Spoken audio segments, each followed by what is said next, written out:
Bonjour à tous, c'est Fred. Alors aujourd'hui, je vais vous présenter le Pixel de Google. J'ai bien dit de Google parce qu'effectivement, c'est bien le géant de Mountain View qui est à l'origine de ce produit, qui est un Chromebook, mais un Chromebook pas comme les autres.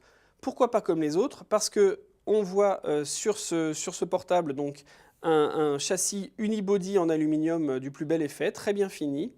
On a également un touchpad en verre très agréable, très large, avec une glisse parfaite.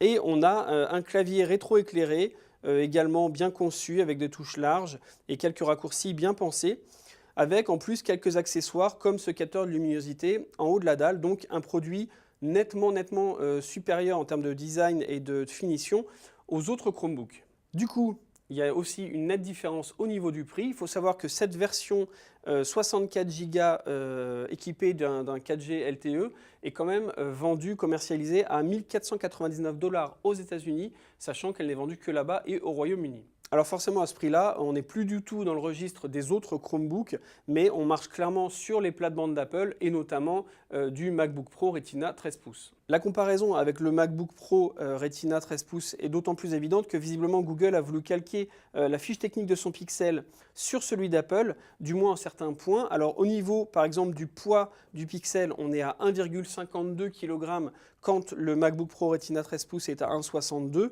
donc avantage au Pixel. On a également une comparaison au niveau de la finesse qui est là encore à l'avantage du Pixel.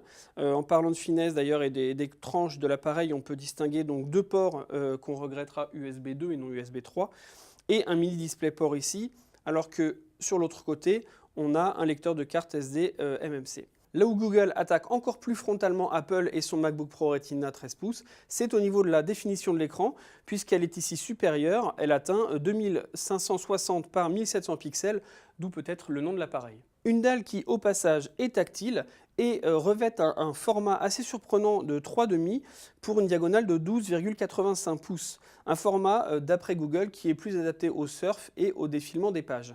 Google a pris soin d'inclure un Core i5 dans son Pixel, un processeur dont on se demande quelle sera l'utilité avec un système comme Chrome OS, un système très léger, et un système qui ne nous convainc toujours pas, mais ça nous y reviendrons en détail dans l'article à venir.